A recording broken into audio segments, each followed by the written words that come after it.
Hey everyone, welcome back to Faith and Focus. Today we're diving into something super relatable. And if you're faced a setback and you're planning your second shy, how do you restart from zero and actually make it count? So now listen, I know it feels scary and you're looking at your past results thinking, do I really have it in me to do it all over again? The answer is yes. You just need to plan it properly, okay? So the first thing you need to do when you're planning your second shy is acceptance. Yep, I know it sounds simple, but it's honestly the biggest deal.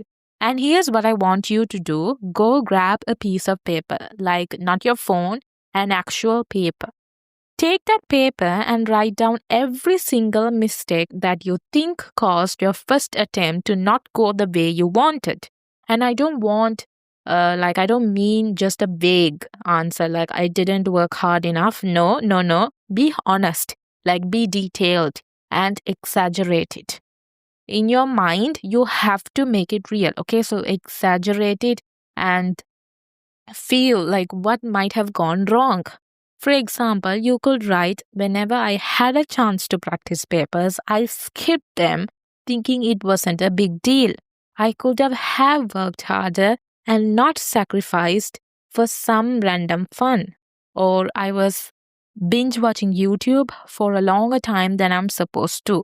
So, stuff like that. It's like spotting your own toxic traits because trust me, if you don't, they'll sneak up again in your second attempt, and I'm 100% sure. Now, here's the second step.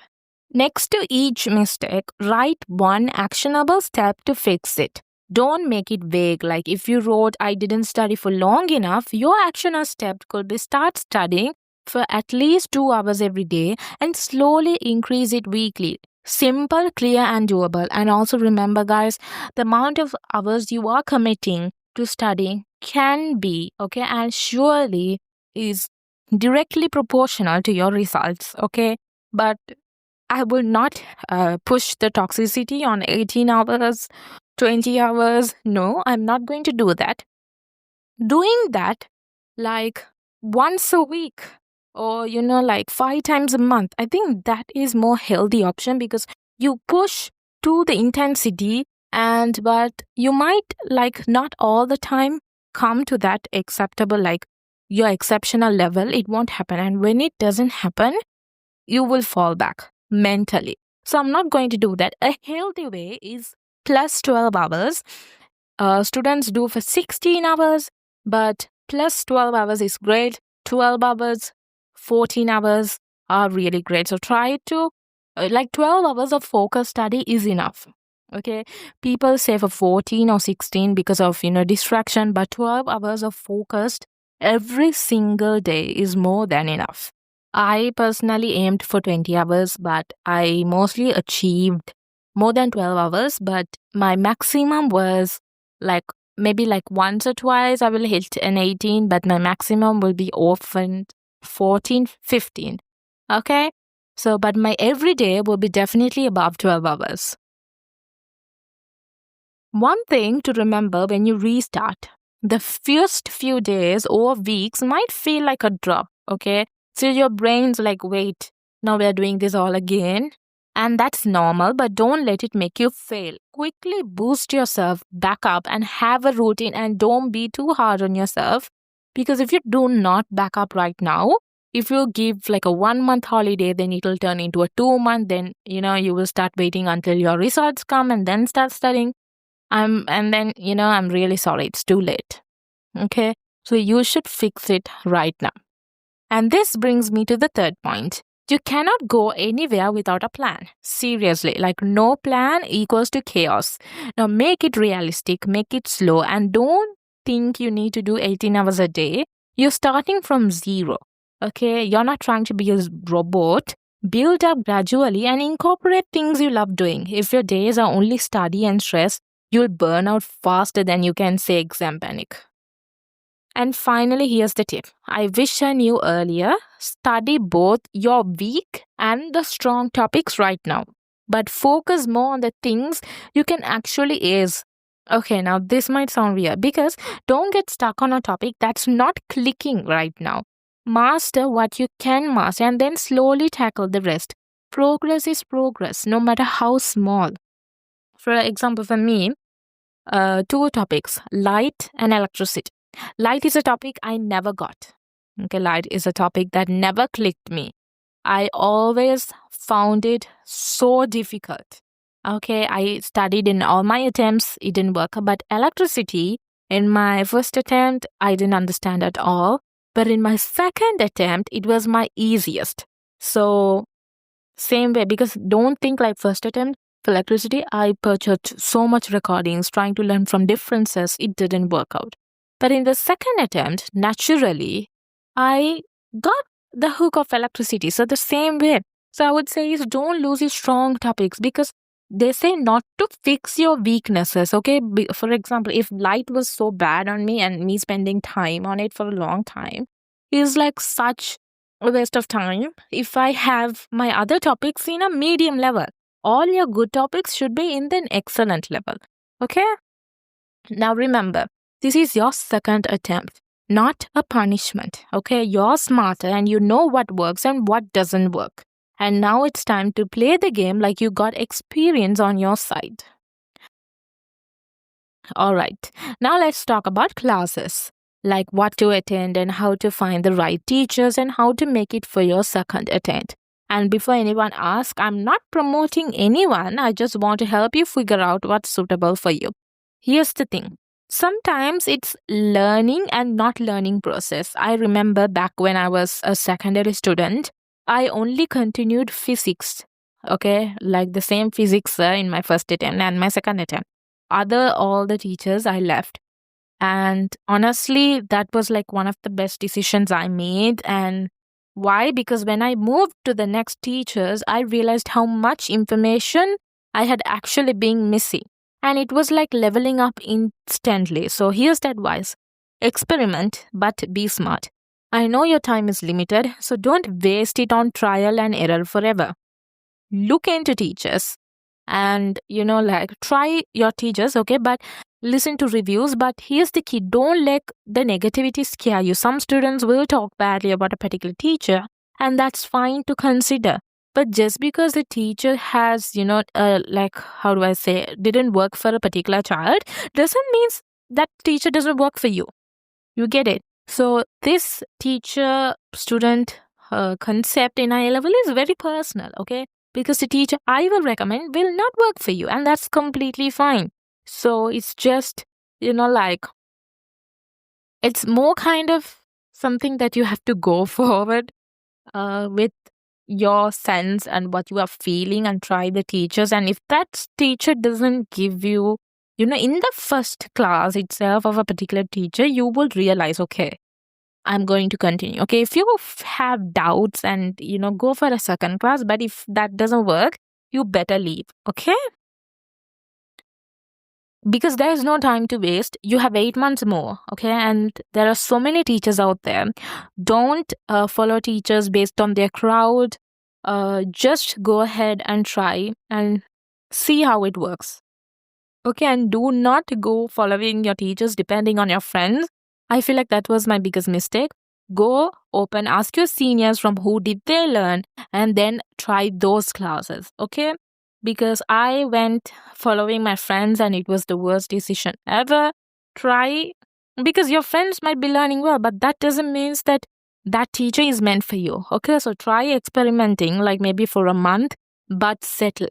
Okay, just for a month, but settle it. Okay. Now, if you're really struggling in a subject, let's say physics or chemistry, an individual tutor can help. Okay, no doubt. But also, I highly recommend attending a crowded paper classes. And why? Because you get your papers marked, ranked, and trust me, this is a game changer. You see where you stand in the actual competition, not just among 5 friends sitting nearby. Your real competition is the entire country. So you need to be aware of that. Paper class results are a perfect reflection of your exam potential. Honestly, your mark in paper class will be around 90% of your final exam mark. And I'm not joking. This is real. And most of these classes start in January, and you got about 6 months till the exam. And that's plenty of time, but you need to start now. Okay, don't procrastinate. Pick your classes wisely and go for the ones that push you to be competitive. And most importantly, use them to track your progress and stay motivated.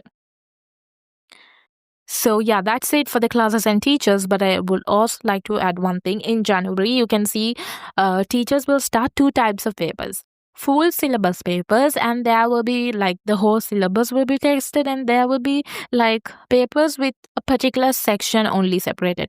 You have to attend the full syllabus paper. Whether you are a second shy or third shy, the portion of the syllabus paper is only applicable for first shy students, because the reason is, even if you do not know half of the syllabus, I highly recommend you guys attending a full syllabus paper. Like, you guys have 8 months more, okay? When you realize attending that paper and when you get a low marks, that's a huge boost of motivation. So normally teachers shift to full syllabus, I think 4 months, 3 months before the exam, and I kind of feel like it's too late. Use your entire 8 months and master it early, because to complete a topic, okay, you don't need like 1 month, 2 months. It maximum takes 2 weeks when you do it leisurely, 1 week, but you can literally cover topics. Know the theory, which for chemistry, it will be beneficial than physics in even a single day. Okay, so don't take such a long time and choose papers that are literally like unit targeted, but go for full syllabus papers. So that's it for chemistry and physics. So now I can't exactly promote random classes for you, but I can share something that my team and I are super excited about, especially for biology. So me and Ms. Nada Fazula, along with the amazing team, founded PrepSetGo. So this is a program designed for first shy, second shy, or even third shy students with 3 flexible packages depending on what you need. We cover everything you could possibly imagine: paper class, essay programs, flashcards, mind maps, MCQ programs, theory sessions, and many more. Basically, the whole biology syllabus delivered in the smartest and the fastest way possible. Now, if you're curious and want to check it out, there's a link and a contact number in the description box below. Registrations are open, but make sure you grab your spot if this feels like your vibe. And yes, you can also check out our reviews from other students to see how it works. Okay, now let's get back to the real stuff. Now that we talked about classes and teachers, let's move to how you actually move forward. The first thing you need is a timetable. Your daily routine defines who you become. Seriously, your success is hiding in those little daily habits. And here's something even more important: self-belief. You have to truly believe you can do this. There will be moments where doubt creeps in and your brain is like, can I actually do it? But yes, you can. Even the top students have those thoughts. Don't put yourself down. If you start thinking negatively, your brain will literally give up on you. But when you brainwash your own brain, yes, brainwash it, to believe it can achieve anything, you'll be surprised at what it can actually do. So self-confidence is everything right now. Now let's talk study strategy. You got your subjects, and after your first attempt, you might be good at some and completely forgot others. And here's the key: join classes right now. Why? Because they keep you accountable. Without that structure, your brain will slip back into old habits and motivation fades fast. Also, change your environment. Don't go back to studying exactly where you did before. Your old habits are attached to that space. You don't have to change the room, but rearrange your table, declutter, remove old books you don't need. Keep your study space clean, calm, and minimal. And when you paste notes on the wall, don't cover the wall in paragraphs or essays. Keep it simple, easy to glance at, and put notes in a separate area so your mind doesn't get overloaded. And here's the motivational truth: life is about stepping out of fear. Do things that make you uncomfortable, things that makes you nervous. This is a competitive exam. You're standing among thousands, 10,000s, and to be chosen, you need to stand out. Don't hide. Talk to seniors, ask questions in groups, share your notes, help others. Being active and brave will push you further than you imagine.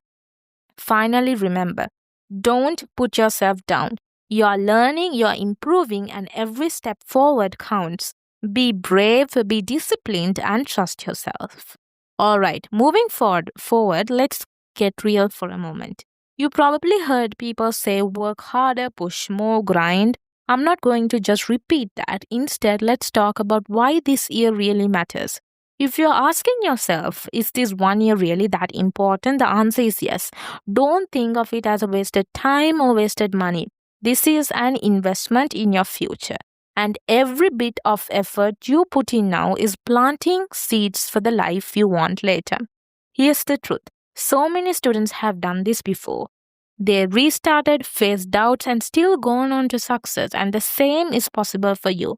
Nothing is stopping you from reaching your potential. You are capable of more than you think, and you will end up somewhere amazing if you just keep moving forward. Don't put yourself down. This is your time to rise, to restart, and to show yourself how capable you really are. And you got this. Thank you so much for listening. For more details about PrepSetGo or like our flashcards, you can check and contact the number in the description box below. Signing off, Lariella.